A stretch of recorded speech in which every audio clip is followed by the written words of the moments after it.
Hello everyone, welcome you all at my YouTube channel the nursing academy. मैं sir पूर्णिमा। आज हम बात करेंगे immediate physiological changes in newborn, यानी कि आफ्टर बर्थ न्यूबॉर्न में क्या क्या फिजियोलॉजिकल चेंजेस देखने को मिलते हैं। जैसा कि इससे प्रीवियस क्लास में हमने डिस्कस किया था, फीटल सर्कुलेशन क्या होता है, एडल्ट सर्कुलेशन और फीटल सर्कुलेशन में क्या क्या डिफरेंसेस होते हैं, कौन कौन से एडल्ट रेमनेंट्स होते हैं सर्कुलेशन के। आज की क्लास में हम बात करेंगे इमीडिएट फिजियोलॉजिकल चेंजेस क्या क्या होते हैं जो न्यूबॉर्न में देखने को मिलते हैं।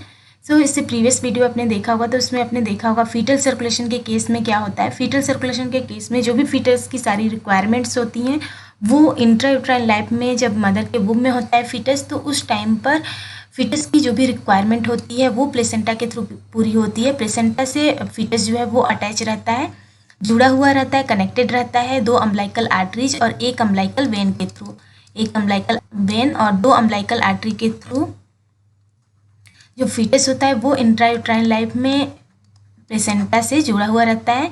प्लेसेंटा से ही जो भी फीटस की रिक्वायरमेंट होती है, यानी कि जो भी ऑक्सीजन और न्यूट्रिएंट्स फीटस को चाहिए होते हैं, उसकी ज़रूरतें जो होती हैं वो प्लेसेंटा के थ्रू ही पूरी होती है, प्लेसेंटा से ही मिलती है। और जो भी वेस्ट प्रोडक्ट और कार्बन डाइऑक्साइड होता है, कार्बन डाइऑक्साइड और वेस्ट प्रोडक्ट जो होते हैं वो प्लेसेंटा के थ्रू ही बाहर निकलते हैं। तो यहाँ पर फीटस का कनेक्शन होता है प्लेसेंटा में इंट्रायूट्राइन लाइफ में बिफोर बर्थ। इंट्रायूट्राइन लाइफ में जब फीटस मदर के वुम में होता है उस टाइम पर जो भी ज़रूरतें होती है वो प्लेसेंटा से पूरी होती है। तो यहाँ पर क्योंकि यहाँ पर लंग्स जो होते हैं, फीटल लाइफ में लंग्स जो होते हैं कोलैप्स्ड होते हैं, फ्लूइड फिल्ड लंग्स होते हैं। यहाँ पर फ्लूइड फिल्ड लंग्स होते हैं, उसमें एक्सचेंज ऑफ गैसेस नहीं होता है। नॉन फंक्शनिंग लंग्स होते हैं, तो नॉन फंक्शनिंग लंग्स होने की वजह से यहाँ पर जो कार्बन डाइऑक्साइड और ऑक्सीजन का एक्सचेंज नहीं हो पाता है, जिससे यहाँ पर जो भी न्यूट्रिएंट और ऑक्सीजन की रिक्वायरमेंट होती है वो प्लेसेंटा के थ्रू पूरी होती है। और यहाँ पर कार्बन डाइऑक्साइड का रिमूवल और वेस्ट प्रोडक्ट का रिमूवल भी प्लेसेंटा के थ्रू ही होता है। अब इंट्रायूट्राइन लाइफ में बेबी की जो ज़रूरतें थी वो प्लेसेंटा के थ्रू पूरी हो रही थी, यानी कि फीटस की जो रिक्वायरमेंट थी वो इंट्रायूट्राइन लाइफ में मदर से पूरी हो रही थी। अब आफ्टर बर्थ क्या होगा, आफ्टर बर्थ जैसे ही अम्बलाइकल कॉर्ड कट होगा, यानी कि प्लेसेंटा से जो कनेक्शन है जो कट हो जाएगा, उसके बाद जो रिक्वायरमेंट होगी फीटस की वो प्लेसेंटा से नहीं मिल पाएगी उसको। तो यहाँ पर एक्स्ट्रा यूट्राइन लाइफ में आफ्टर बर्थ क्या होगा, जब भी बेबी एक्स्ट्रा यूट्राइन लाइफ में आएगा तो यहाँ पर फीटस को बहुत सारे चैलेंजेस का सामना करना पड़ेगा, यानी कि जो भी उसकी यहाँ पर फिजियोलॉजी होगी वो चेंज हो जाएगी। फिजियोलॉजी यहाँ पर क्यों चेंज होगी, क्योंकि यहाँ पर इंट्रायूट्राइन लाइफ से एक्स्ट्रा यूट्राइन लाइफ में बेबी का ट्रांजिशन हो रहा है। अब इंट्रायूट्राइन लाइफ से एक्स्ट्रा यूट्राइन लाइफ में बेबी का ट्रांजिशन हो रहा है, तो ट्रांजिशन में यहाँ पर अडॉप्ट करने के लिए, एक्स्ट्रा यूट्राइन लाइफ को अडॉप्ट करने के लिए बेबी में बहुत सारे फिजियोलॉजिकल चेंजेज होंगे। क्यों, क्योंकि यहाँ पर बहुत सारे जो स्टिमुलस होंगे वो काम करेंगे। स्टिमुलस यहाँ पर एक्साइट करेंगे रेस्पिरेटरी सेंटर को, और रेस्पिरेटरी सेंटर से यहाँ पर लंग्स काम करना शुरू करेंगे। फिर उसके बाद जो भी रिक्वायरमेंट होगी, यानी कि ये बेबी जो है वो इंट्रायूट्राइन लाइफ से एक्स्ट्रा यूट्राइन लाइफ में धीरे धीरे एडजस्ट करने लगेगा। तो यहाँ पर इंट्रायूट्राइन लाइफ से एक्स्ट्रा यूट्राइन लाइफ में एडजस्ट करने के लिए यहाँ पर फिजियोलॉजिकल चेंजेस होते हैं जो देखने को मिलते हैं। यहाँ पर फिजियोलॉजिकल चेंजेस जो होते हैं और जो भी इन्वायरमेंटल चेंजेस हो रहे हैं उससे बेबी में स्ट्रेस आ जाता है, बेबी को स्ट्रेस फेस करना पड़ता है। और यहाँ पर जो न्यूनेट होता है उसको एडजस्ट करना होता है एक्स्ट्रा यूट्राइन लाइफ को। एक्स्ट्रा यूट्राइन लाइफ को एडजस्ट करने के लिए उसमें जो नॉर्मल फिजियोलॉजिकल चेंजेस होते हैं वो देखने को मिलते हैं। तो यहाँ पर कौन कौन से फिजियोलॉजिकल चेंजेस हो रहे हैं सिस्टम वाइज हम यहाँ पर बात करेंगे। सिस्टम वाइज डिटेल में देखेंगे कौन कौन से यहाँ पर फिजियोलॉजिकल चेंजेस देखने को मिल रहे हैं जो आफ्टर बर्थ बेबी में देखने को मिलते हैं, जो कि ज़रूरी होते हैं, इंपॉर्टेंट होते हैं इंट्रा यूट्राइन लाइफ से एक्स्ट्रा यूट्राइन लाइफ में एडजस्ट करने के लिए। ठीक है, तो यहाँ पर सबसे जो मोस्ट इम्पॉर्टेंट चेंज होता है वो, जैसे कि यहाँ पर ट्रांजिशन हो रहा है फीटस से फीटल लाइफ से एक्स्ट्रा यूट्राइन लाइफ में। तो यहाँ पर फीटल सर्कुलेशन या प्लेसेंटल सर्कुलेशन जो पहले हो रहा था, यानी कि फीटल सर्कुलेशन या फिर कह सकते हैं प्लेसेंटल सर्कुलेशन, यानी कि प्लेसेंटा के थ्रू जो सर्कुलेशन हो रहा था वो यहाँ पर चेंज हो जाएगा और यहाँ पर बेबी इंडिपेंडेंट रेस्पिरेशन में आ जाएगा। इंडिपेंडेंट रेस्पिरेशन यानी कि पहले तो बेबी को प्लेसेंटा के थ्रू ऑक्सीजन मिल रहा था, मतलब उसको खुद से रेस्पिरेशन नहीं करना पड़ रहा था, रेस्पिरेशन का प्रोसेस नहीं हो रहा था क्योंकि लंग नॉन फंक्शनिंग थे। अब यहाँ पर इंडिपेंडेंट रेस्पिरेशन शुरू हो जाएगा। तो यहाँ पर जो भी फिजियोलॉजिकल चेंजेज रिक्वायर्ड होंगे बेबी के लिए, उसमें बेबी को खुद से एडजस्ट करना पड़ेगा एक्स्ट्रा यूट्राइन लाइफ में। तो यहाँ पर जो प्लेसेंटल कनेक्शन होगा वो लॉस हो जाएगा, और यहाँ पर जो भी मेटाबॉलिक सपोर्ट मिल रहा था प्लेसेंटा के थ्रू वो भी यहाँ पर लॉस हो जाएगा, स्पेशली सप्लाई ऑफ ऑक्सीजन और रिमूवल ऑफ कार्बन डाइऑक्साइड। सो यहाँ पर 3 इम्पॉर्टेंट फैक्टर्स होते हैं जो कि अफेक्ट करते हैं नॉर्मल ट्रांजिशन को, बेबी के ट्रांजिशन को from intra uterine life to extra uterine life. वो फैक्टर्स कौन कौन से हैं? हाइपोक्सीमिया यानी कि डिक्रीज्ड ऑक्सीजन लेवल, इसके अलावा हाइपरकैप्निया यानी कि increased carbon dioxide level, acidosis यानी कि डिक्रीज्ड पीएच लेवल। तो यहाँ पर ये 3 फैक्टर्स हैं ये जो अफेक्ट करते हैं फीटल के ट्रांजिशन को intra uterine life to extra uterine life में। तो यहाँ पर नेक्स्ट हम बात करते हैं कौन कौन से फिजियोलॉजिकल चेंजेस हो रहे हैं। तो सबसे पहला जो इम्पोर्टेंट चेंज होता है रेस्पिरेटरी चेंजेस होता है, जो कि देखने को मिलता है बेबी में। तो यहाँ पर रेस्पिरेटरी चेंजेस में क्या क्या हो रहा है?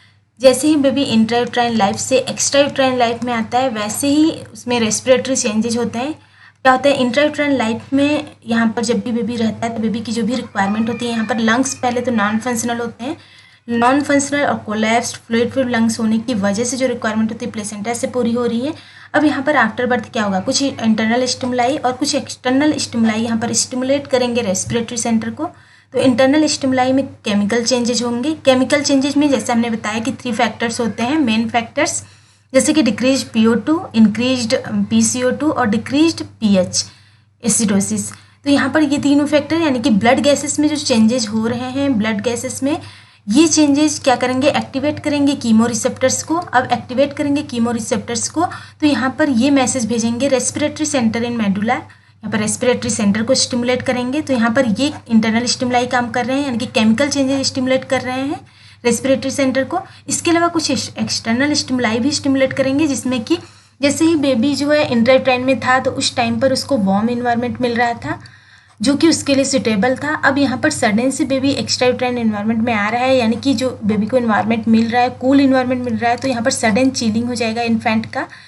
इन्फेंट को सडन यहाँ पर जो थर्मल स्टिमुलस है ये काम करेगा, यानी कि जो सडन से बेबी कूल हो रहा है, सडन चिलिंग हो रहा है, वो एज यहाँ पर कूल एयर और लाइट, साउंड, इसके अलावा टच, ये सारी चीज़ें जो है एक्सटर्नल स्टिमुलस का काम करेंगी और ये स्टिमुलेट करेंगी रेस्पिरेटरी सेंटर को।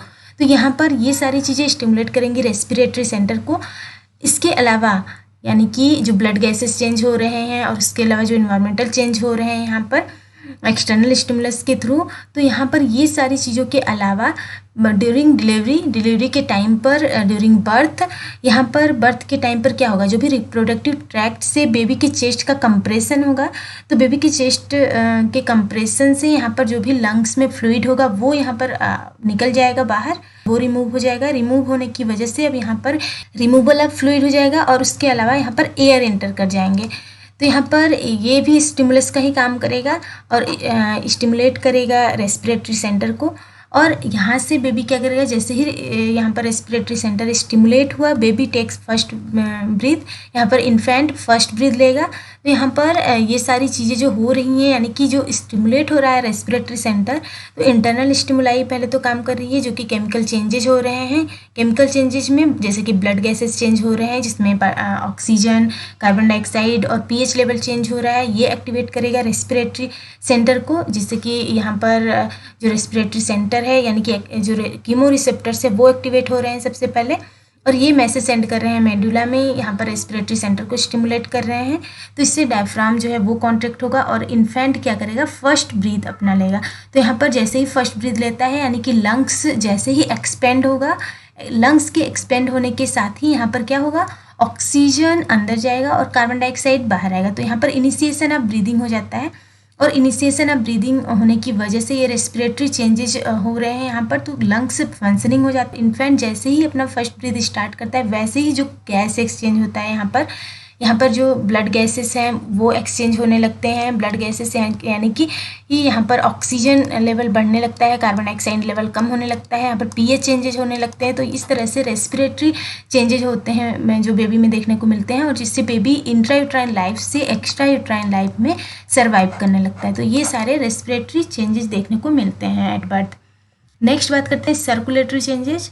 सर्कुलेटरी चेंजेस जैसे कि फीटल सर्कुलेशन आपने पढ़ा होगा तो उसमें हमने बताया था, यानी कि फीटल लाइफ में फीटस जो है वो प्लेसेंटा से जुड़ा हुआ रहता है अम्बिलिकल कॉर्ड के थ्रू, 2 अम्बिलिकल आर्टरीज और एक अम्बिलिकल वेन के थ्रू, एक अम्बिलिकल वेन यहाँ पर, तो इनके थ्रू जुड़ा हुआ रहता है। और यहाँ पर अम्बिलिकल वेन के थ्रू जो प्योर ब्लड होता है यानी कि ऑक्सीजनेटेड ब्लड होता है वो यहाँ से यहाँ पर लीवर को बाईपास करते हुए यह हार्ट को जाता है। तो यहाँ पर आफ्टर बर्थ जैसे ही अम्बिलिकल कॉर्ड कट होगा, अम्बिलिकल कॉर्ड कट होने से क्या होगा, यहाँ से जो सप्लाई होगी वो रुक जाएगी, यहाँ से जो अम्बिलिकल आर्टरी के थ्रू डीऑक्सीजनेटेड ब्लड आ रहा था वो भी रुक जाएगा यहाँ पर।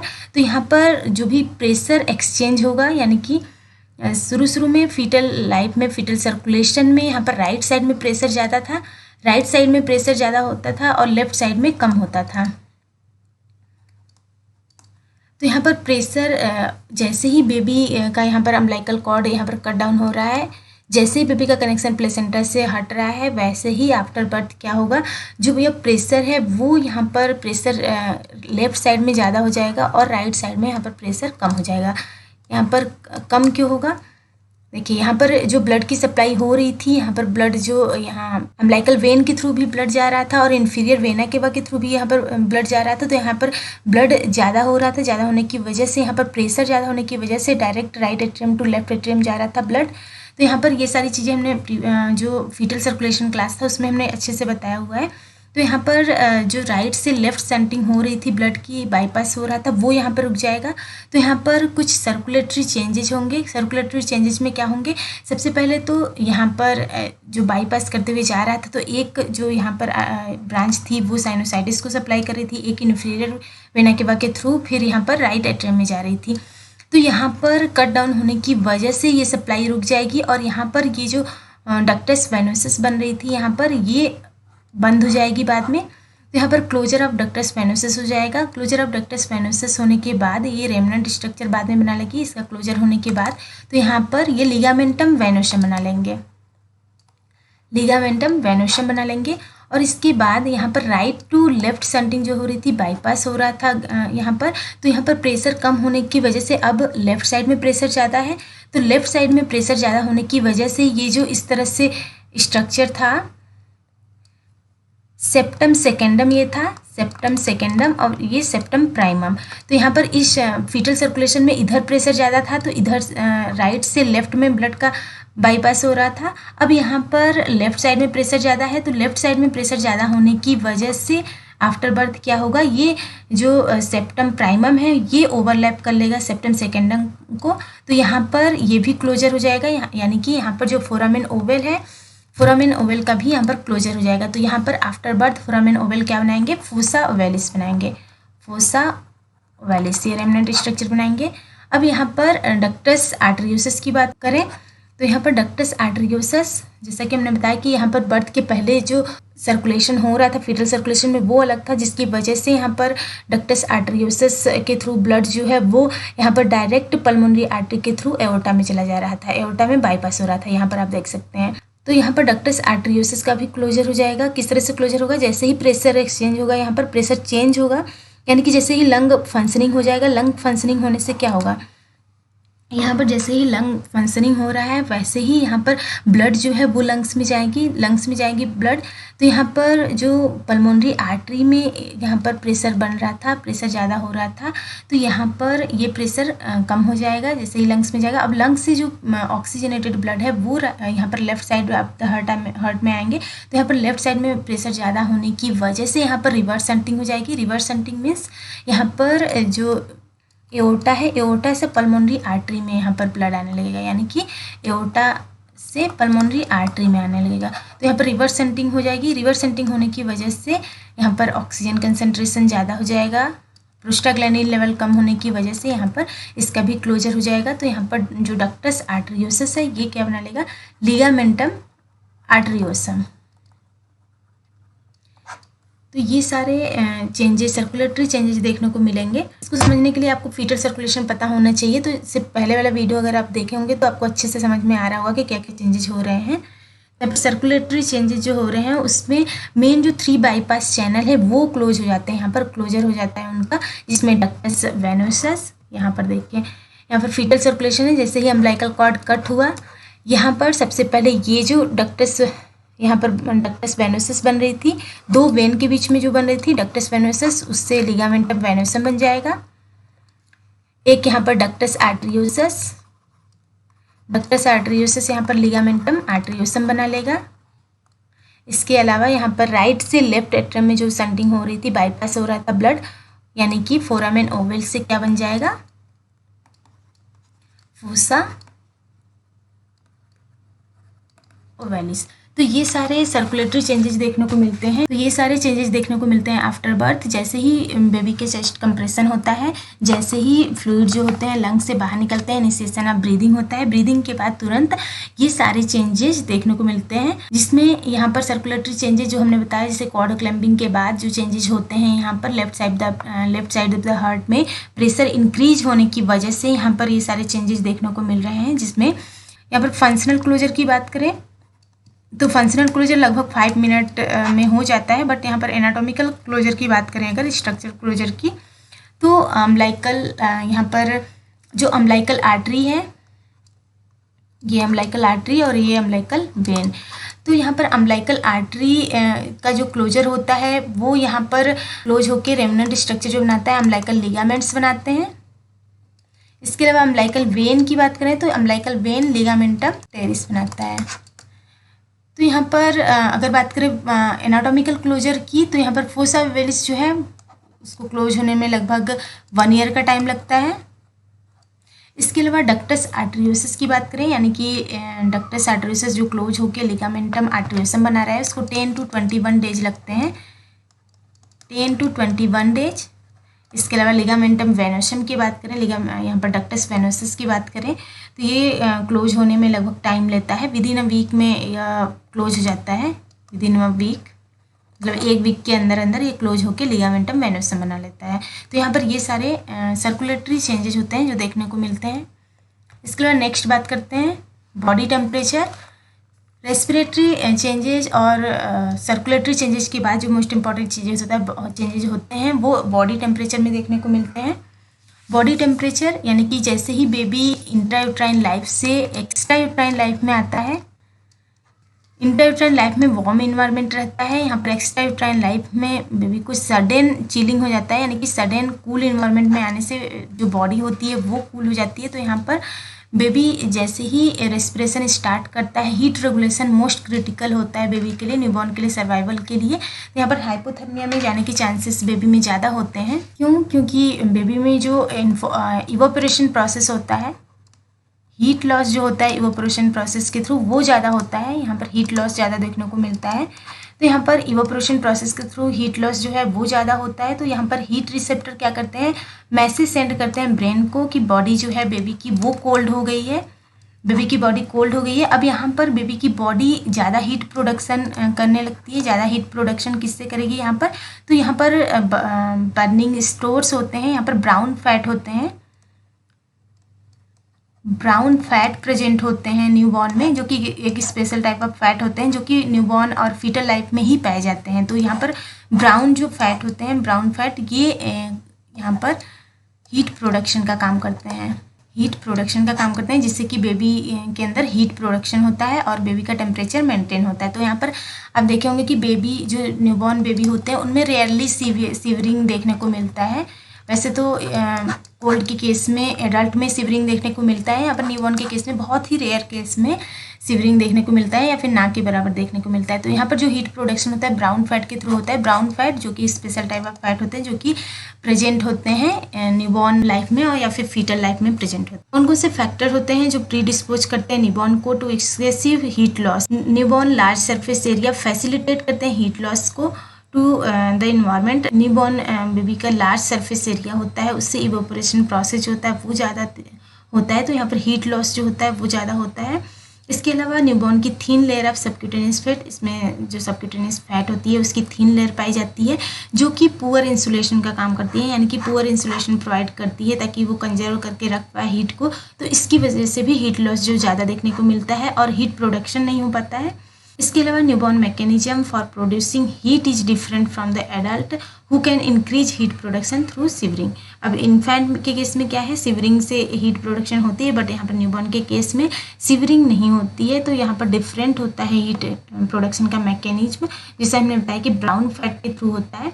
यहाँ पर प्रिंसिपल थर्मोजेनिक सोर्स जो होते हैं न्यूबॉर्न में हार्ट, लीवर और ब्रेन होते हैं।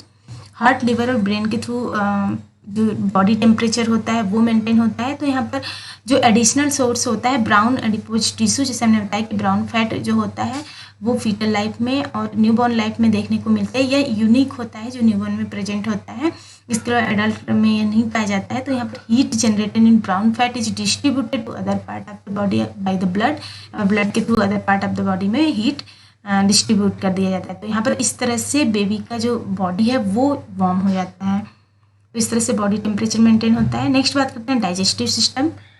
डाइजेस्टिव सिस्टम में क्या क्या चेंजेस देखने को मिलते हैं। एट बर्थ जो बेबी का डाइजेस्टिव सिस्टम है वो इमेच्योर होता है। तो एट बर्थ क्या क्या प्रेजेंट होते हैं, तो यहाँ पर डाइजेस्टिव सिस्टम में अगर रिफ्लेक्सेस की बात की जाए तो at birth rooting reflex, sucking reflex and swallowing reflex, ये सारे रिफ्लेक्स प्रेजेंट होते हैं एट बर्थ। ये सारे रिफ्लेक्स प्रेजेंट होते हैं। ये प्रेजेंट होने की वजह से ये हेल्प करते हैं बेबी को फीडिंग में, जिससे कि बेबी फीडिंग अच्छे से कर पाए। तो यहाँ पर ये हेल्प करते हैं फीडिंग में। इसके अलावा फर्स्ट 2 मंथ में यहाँ पर देखा जाए बेबी में, तो फर्स्ट 2 मंथ में जो न्यूबॉर्न होते हैं उनमें इंक्रीज्ड अमाउंट ऑफ सलाइवा होते हैं, सलाइवा का सिक्रीशन ज़्यादा देखने को मिलता है। इसके अलावा कार्डियक स्फिंक्टर की बात करें तो कार्डियक स्फिंक्टर जो होते हैं इमेच्योर होते हैं। इमेच्योर होने की वजह से क्या होता है, कार्डियक स्फिंक्टर इमेच्योर होने की वजह से जो न्यूबॉर्न्स होते हैं उसमें रीगर्गिटेशन ज़्यादा देखने को मिलता है, रीगर्गिटेशन देखने को मिलता है। इसके अलावा फ्रीक्वेंट वॉमिटिंग देखने को मिलता है, फ्रीक्वेंट वॉमिटिंग देखने को मिलता है, क्योंकि जो कार्डियक स्फिंक्टर होते हैं वो इमेच्योर होते हैं। इमेच्योर होने की वजह से जो स्टमक कंटेंट होता है वो ऊपर आता है। तो यहाँ पर रिगर्गिटेशन और फ्रीक्वेंट वॉमिटिंग देखने को मिलता है, क्योंकि यहाँ पर एक इसका रीज़न ये भी है कि जो स्टमक की कैपेसिटी होती है न्यूबॉर्न में, स्टमक की कैपेसिटी भी कम होती है, जो कि 90 ml होती है न्यूबॉर्न में स्टमक की कैपेसिटी। और एम्पटिंग टाइम इसका शॉर्ट होता है, एम्पटिंग टाइम शॉर्ट होता है स्मॉल कैपेसिटी होने की वजह से, स्टमक की कैपेसिटी कम होने की वजह से इसका एम्पटिंग टाइम भी शॉर्ट होता है। एम्पटिंग टाइम शॉर्ट होने की वजह से नीड होती है कि वो स्मॉल फ्रीक्वेंट फीड ले, इसीलिए इसको बोला जाता है कि हर 2 आवरली या फिर 2 आवरली से कम यहाँ पर फीड कराया जाए, मीन्स थोड़ी थोड़ी देर पे उसको फीड कराया जाए, क्योंकि उसकी कैपेसिटी जो होती है स्टमक की वो भी कम होती है, एम्पटिंग टाइम भी शॉर्ट होता है। तो बेबी तुरंत फीड करेगा, फिर तुरंत एम्पटी होगा इस स्टमक, तो इससे क्या होगा, उसको स्मॉल फ्रीक्वेंट फीड की ज़रूरत पड़ती है। तो इसलिए बोला जाता है कि न्यूबॉर्न में स्मॉल और फ्रीक्वेंट फीड थोड़े थोड़े इंटरवल पे कराया जाए। नेक्स्ट बात करें न्यूनेट्स लीवर की, तो लीवर जो होते हैं वो भी इमेच्योर होते हैं। लीवर इमेच्योर होने की वजह से ये लेस ग्लाइकोजन स्टोर करते हैं, ग्लाइकोजन का स्टोर जो होता है वो कम होता है।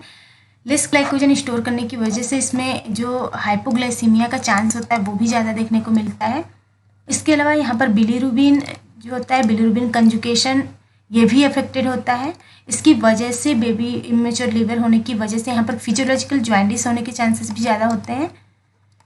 तो यहाँ पर न्यूबॉर्न को फिजियोलॉजिकल जॉइंटिस के चांस भी ज़्यादा देखने को मिलते हैं। फिजियोलॉजिकल जॉइंटिस जो कि अपीयर होता है 24 आवर्स, विदिन 24 आवर्स, और यहाँ पर डिसअपीयर हो जाता है खुद ब खुद 14 डेज में,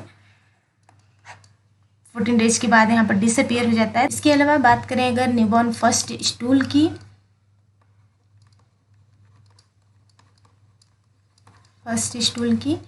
तो न्यूबॉर्न फर्स्ट स्टूल जो मेकोनियम होता है, मेकोनियम जिसे बोलते हैं, तो बेबी जनरली पास करता है निकोनियम 24 to 48 आवर्स के बीच। फर्स्ट स्टूल जो पास करता है उसे मेकोनियम बोला जाता है। ये 24 to 48 आवर्स के बीच यहाँ पर मेकोनियम पास कर लेता है बेबी। तो यहाँ पर जो मेकोनियम होता है वो फर्स्ट स्टूल होता है, जो कि स्टिकी और ग्रीनिश ब्लैक इन कलर होता है। स्टिकी होता है और greenish black in colour, black in colour, जिसमें क्या क्या होता है, जो कि इंट्रायूट्राइन एनवायरनमेंट के सारे डेब्रिस होते हैं, like bile pigments, epithelial fatty acid, mucus, blood और कुछ एमनियोटिक फ्लूइड कंटेंट होते हैं इसमें।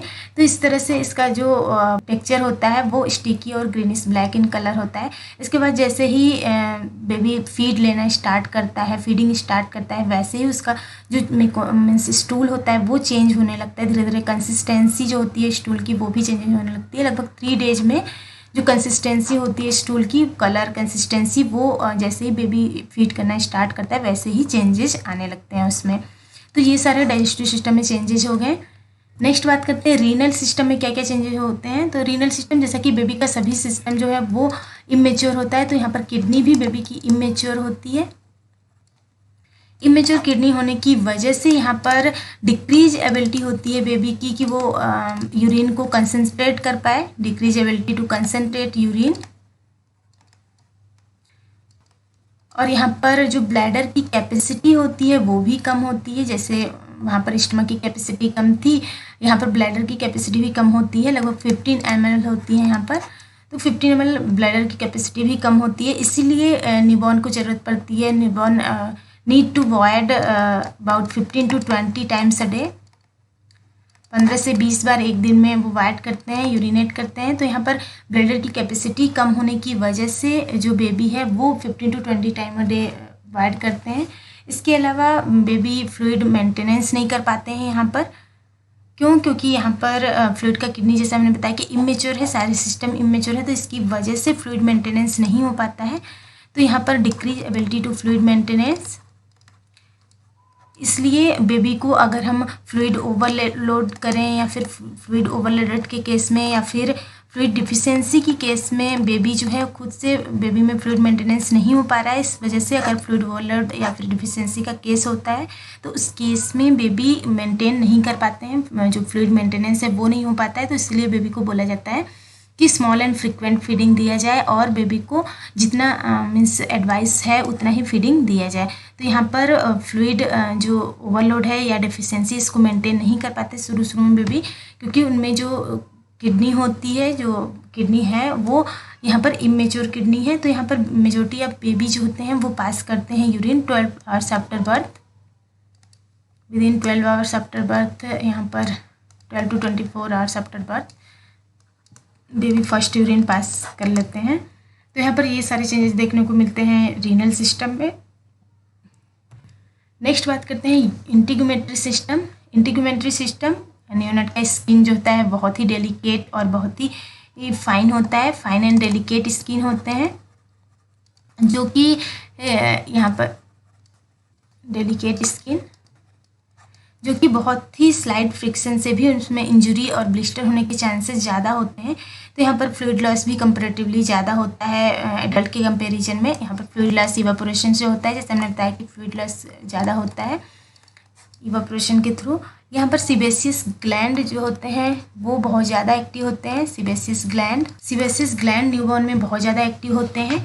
बहुत ज़्यादा एक्टिव होने की वजह से ये क्या करते हैं, मोस्टली लोकेटेड होते हैं ऑन फेस, स्काल्प और जेनिटेलिया पे। फेस, स्काल्प और जेनिटेलिया पे देखने को मिलते हैं। सीबेसियस ग्लैंड बहुत ज़्यादा एक्टिव होते हैं और ये प्रोड्यूस करते हैं grease cheesy material, white grease cheesy material, जिसे वर्निक्स कैसियोसा कहा जाता है। वर्निक्स कैसियोसा, तो ये वाइस चीजी मटेरियल जो होता है इसे वर्निक्स कैसियोसा कहा जाता है। ये मोस्टली फेस, स्काल्प और जेनिटेलिया में देखने को मिलता है। सीबेसियस ग्लैंड ये बहुत ज़्यादा प्रोड्यूस होते हैं न्यूबॉर्न में, इसकी वजह से होता है।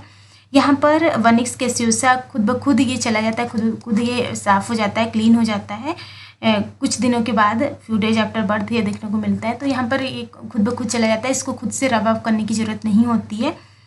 यहाँ पर प्लगिंग ऑफ सीबेसियस ग्लैंड कुछ हो जाता है, यानी कि ये पर्ली वाइट सिस्ट कुछ बना लेते हैं। पर्ली वाइट सिस्ट देखने को मिलते हैं फेस ऑफ द न्यूबॉर्न में, जिसे मीलिया भी कहा जाता है।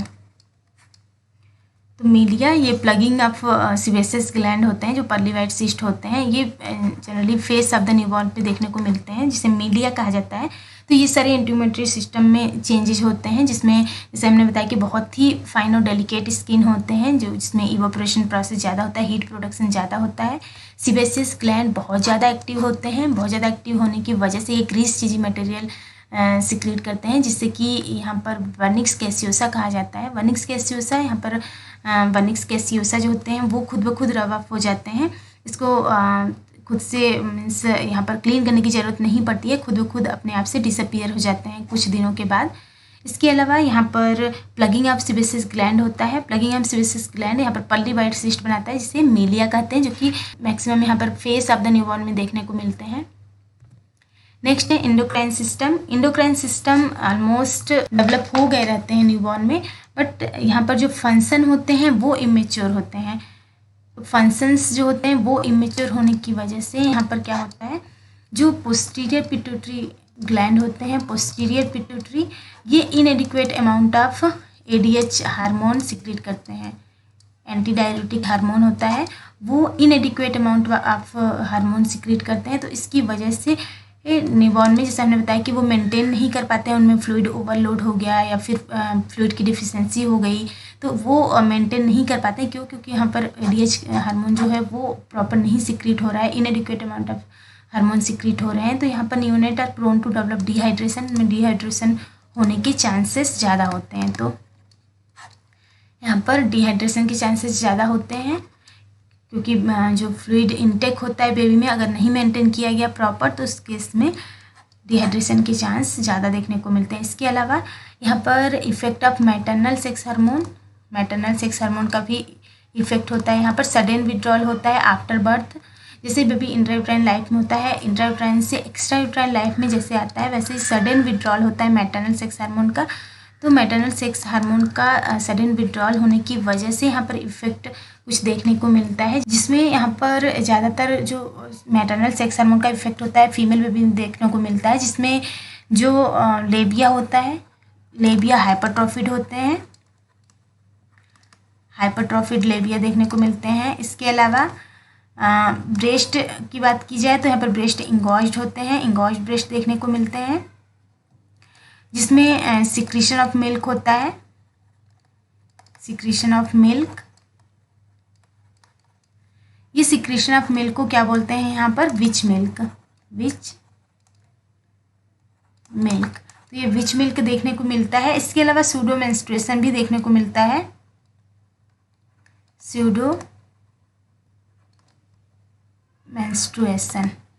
ये सारी चीज़ें सडन विड्रॉल की वजह से होती है, sudden withdrawal of maternal hormone की वजह से होती है, जिसमें यहाँ पर सडन ड्रॉप होता है एस्ट्रोजन हार्मोन और प्रोजेस्टेरॉन हार्मोन का, तो जिसकी वजह से कि सूडो मेंस्ट्रुएशन, विच मिल्क और यहाँ पर हाइपरट्रॉफिड लेबिया देखने को मिलते हैं। तो ये मैक्सिमम फीमेल बेबी में देखने को मिलते हैं, सूडो मेंस्ट्रुएशन फीमेल बेबी में देखने को मिलता है।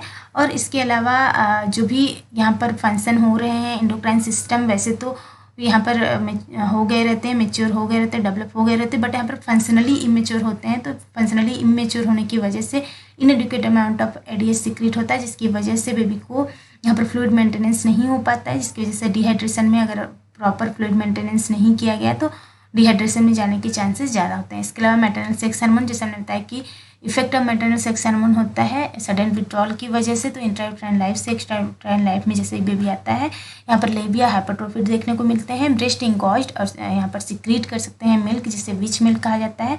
इसके अलावा सूडो मेंस्ट्रुएशन भी देखने को मिलते हैं।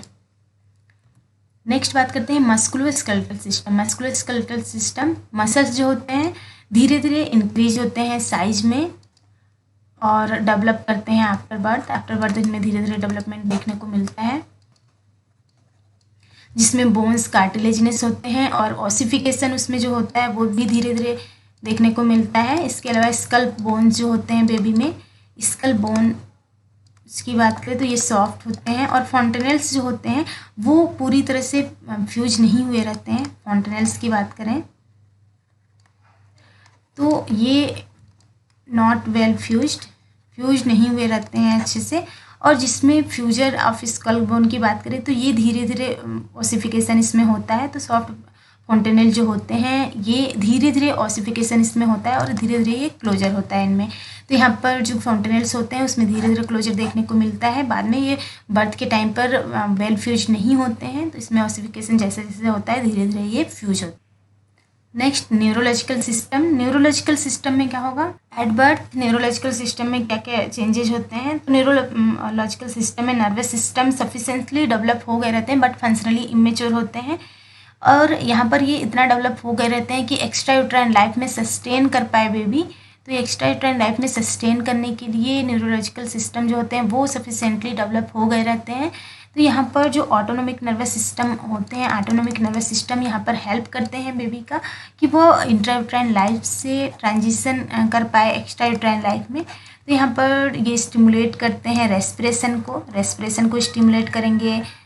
इसके अलावा एसिड बेस बैलेंस में हेल्प करेंगे। जो बॉडी टेम्परेचर होता है, बॉडी टेम्परेचर को मेंटेन करने के लिए हेल्प करते हैं। माइलिनेशन ऑफ नर्वस सिस्टम में हेल्प करेंगे। माइलिनेशन ऑफ नर्वस सिस्टम जो होगा वो सिफेलोकॉर्डल और प्रॉक्सिमोडिस्टल पैटर्न में होगा। सिफेलोकॉर्डल एंड प्रॉक्सिमोडिस्टल पैटर्न में। Cephalocaudal means to toe and proximodistal means centre to periphery. तो इस पैटर्न में यहाँ पर माइलिनेशन ऑफ नर्वस सिस्टम होगा। तो यहाँ पर फाइन और ग्रॉस मोटर जो स्किल डेवलपमेंट होते हैं वो बेबी में देखने को मिलते हैं। तो यहाँ पर at birth neurological system sufficiently develop हो गए रहते हैं कि बेबी जो है इंट्रा यूट्राइन लाइफ से एक्स्ट्रा यूट्राइन लाइफ में सस्टेन हो पाए, ट्रांजिशन उसका अच्छे से हो पाए। और यहाँ पर ये ऑटोनोमिक नर्वस सिस्टम हेल्प करता है इंट्रा यूट्राइन लाइफ से एक्स्ट्रा यूट्राइन लाइफ में एडजस्ट करने के लिए, जिसमें सबसे पहला जो मोस्ट इंपॉर्टेंट चीज़ होता है इनिशिएशन ऑफ रेस्पिरेशन। तो रेस्पिरेशन में हेल्प करता है। इसके अलावा बॉडी टेम्परेचर मेंटेन करने में हेल्प करता है। एसिड बेस बैलेंस में हेल्प करता है। इसके अलावा myelination of the nervous system में हेल्प करता है। Myelination of the nervous system जो कि सिफेलोकॉर्डल और प्रॉक्सिमोडिस्टल पैटर्न में होता है। तो यहाँ पर ये सारे न्यूरोलॉजिकल सिस्टम में चेंजेस होते हैं जो आफ्टर बर्थ देखने को मिलते हैं। जो लास्ट है यहाँ पर ब्लड में क्या क्या चेंजेस देखने को मिलते हैं? तो यहाँ पर ब्लड में न्यूबॉर्न ब्लड वॉल्यूम जो होता है 80 ml पर kg ऑफ बॉडी वेट होता है। इसके अलावा RBC यहाँ पर 6 to 8 million पर mm³। इसके अलावा WBC 20,000 पर mm³। हीमोग्लोबिन 18 ग्राम%। प्लेटलेट काउंट 35,000 पर mm³। Immunoglobulin G high amount में होते हैं, यानी कि IgG हाई अमाउंट में होते हैं। इसके अलावा IgM, IgA, IgE ये नेग्लिजिबल होते हैं। RBC लाइफ स्पेन जो होता है, फीटल RBC लाइफ स्पेन जो होती है अबाउट 60 to 80 डेज होती है। ये सारे ब्लड में चेंजेस होते हैं जो आफ्टर बर्थ देखने को मिलते हैं न्यूबॉर्न में। तो ये सारे हो गए फिजियोलॉजिकल चेंजेज एट बर्थ जो न्यूबॉर्न में देखने को मिलते हैं, जिसमें सबसे पहले हमने देखा रेस्पिरेटरी चेंजेस क्या होते हैं, रेस्पिरेटरी सिस्टम में क्या क्या चेंजेस होते हैं। इसके बाद सर्कुलेटरी सिस्टम, थर्मो रेगुलेशन किस तरह से होता है बेबी में आफ्टर बर्थ। इसके अलावा digestive system, renal system, endocrine system. इसके अलावा हमने देखा इंटीग्यूमेंट्री सिस्टम एंड ब्लड में क्या क्या चेंजेस होते हैं। तो ये सारे फिजियोलॉजिकल चेंजेस होते हैं जो न्यूबॉर्न को हेल्प करते हैं to adjust intra uterine life to extra uterine life. So these are the physiological changes in newborn at birth, immediate physiological changes at birth. So video आपको अच्छा लगा तो लाइक करिए, शेयर करिए और सब्सक्राइब करिए इस चैनल को। इसके अलावा बेल आइकन प्रेस कीजिए ताकि आने वाले वीडियोज़ के नोटिफिकेशंस आपको मिलते रहें। Thank you.